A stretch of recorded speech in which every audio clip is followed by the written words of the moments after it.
ഇന്ന് തന്നെ ഡൗൺലോഡ് ചെയ്യൂ. കാണൂ നിങ്ങളുടെ ഫേവറേറ്റ് ഷോസ്. മോളെ രാജകുമാരി തന്നെയാ. ഓ, അതൊക്കെ കുറച്ചുനാൾ കഴിയുമ്പോ മോക്ക് ബോധ്യപ്പെടും.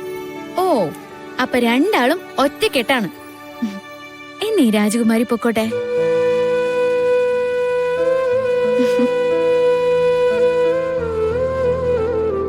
മോളെ, ചേച്ചി വരാട്ടോ. എന്നാ പിന്നെ മോള് വേഗം ഇറങ്ങ്, വൈകണ്ട. വെച്ചാൻ്റെ വരെ ഞാനും വരാം. ആ, അത് വേണ്ട ഗോപാലമ്മ, ഞാൻ പോയിക്കോളാം.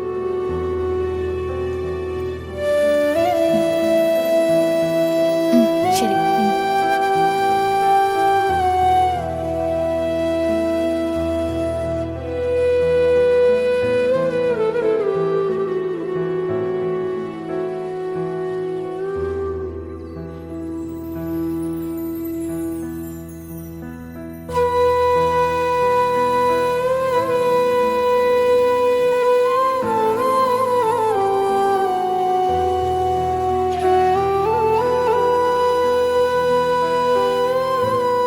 നമ്മൾ ഗതികെട്ട് കിടക്കുകയാണെങ്കിലും നമ്മളെ കൊണ്ടൊരു ഉപകാരം ചെയ്യാൻ പറ്റില്ലല്ലോ സുനന്ദേ.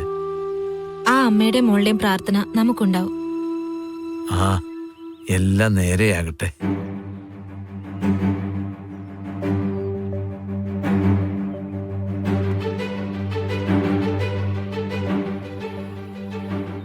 ഇന്നലെ ബന്ധുക്കളൊന്നും അധികം ഇല്ലാതിരുന്ന നന്നായി. ഇല്ലെങ്കിൽ ഗാഥമോളിങ്ങനെ ഇറങ്ങിപ്പോയത് വലിയ ചർച്ചയായേനെ. ചർച്ചയാക്കേണ്ട കാര്യം എന്താ? കൂട്ടുകാരിക്കൊരു അപകടം പറ്റി, ആ കുട്ടി മുന്നും പിന്നും നോക്കാതെ അങ്ങ് പോയി, അത്രയല്ലേ ഉള്ളൂ. അതൊരു നല്ല മനസ്സിന്റെ ലക്ഷണമായിട്ട് കണ്ടാ പോരെ? നവീൻ, കാര്യം നിങ്ങൾ പുതിയ തലമുറയാ. നിങ്ങൾക്ക് നിങ്ങളുടേതായ രീതികളുണ്ട്. അതിനിവിടെ ആരും തടസ്സം നിൽക്കുകയില്ല. പക്ഷേ എല്ലാവരും കൂടി ഒത്തുകൂടുന്ന സമയത്ത് പാലിക്കേണ്ടതായ ചില ചിട്ടവട്ടങ്ങളുണ്ട്. അത് ആ കുട്ടിക്ക് അത്ര നിശ്ചയം ഉണ്ടാവണമെന്നില്ല. പറഞ്ഞു കൊടുക്കണം, കേട്ടല്ലോ? ശരി മുത്തശ്ശി. ചില സമയത്ത് അയാൾ എങ്ങനെയാണ് പെരുമാറുന്നതെന്ന് അയാളുടെ മമ്മിക്ക് പോലും ചിലപ്പോൾ ധാരണ ഉണ്ടാവാറില്ല.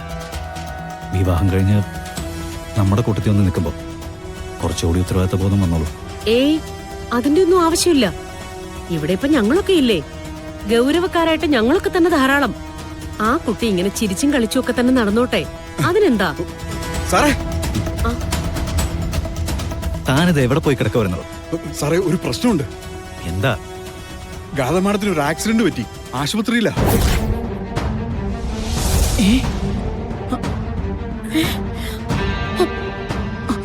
എപ്പോ? ഇന്നലെ. ഗാഥമാഡ ഇന്നലെ ഹോളിന്ന് തിരക്കിട്ട് പോയില്ലേ, പോകുന്ന വഴിക്ക് അപകടം ഉണ്ടായത്. എന്നിട്ട് സിത്താര മേഡം എന്നോടൊന്നും പറഞ്ഞില്ലല്ലോ. താൻ പറയുന്നത് സത്യം തന്നെയാണോ? എന്റെ പൊന്നു സാറേ, ആദ്യം എനിക്ക് അപകടം നടന്ന സ്ഥലത്തു നിന്നാണ് വിവരം കിട്ടിയത്. പിന്നെ സംഭവം സത്യമാണെന്ന് അറിയാൻ വേണ്ടി ഞാൻ ആ ഹോസ്പിറ്റലിലേക്ക് വിളിച്ചു. സാറേ, നമ്മുടെ മീറ്റിങ്ങിനൊക്കെ വരുന്ന ജോർജ് തുടങ്ങുന്നില്ലേ, അയാളുടെ ഭാര്യയാ ആ ഹോസ്പിറ്റലിലെ ചീഫ് സർജൻ. അവരോടാ ഞാൻ ചോദിച്ചത്. എന്നിട്ട് എന്താ കുട്ടിക്ക് പറ്റിയേ? ചെറിയ പരിക്കുണ്ടെന്നാ പറയുന്നത്. വണ്ടി ഓടിച്ചോണ്ടിരിക്കുമ്പോ വഴിയിലൊരു പാമ്പിനെ കണ്ട് പെട്ടെന്ന് വെട്ടിച്ചാത്രേ. പാമ്പിനെ കണ്ടു എന്ന് പറയുന്നത് വെറും തോന്നലൊന്നുമല്ല, ഓടിക്കൂടി ആൾക്കാരും കണ്ടിട്ടുണ്ട്. ഈശ്വര! കളരിക്കൽ നാട്ടുവംശത്തെ പുരുഷന്മാർ ആദ്യ വേളി കഴിച്ചെത്തുന്ന കന്യകമാർ സർപ്പദംശനം മൂലം മരിക്കാൻ ഇടവരട്ടെ.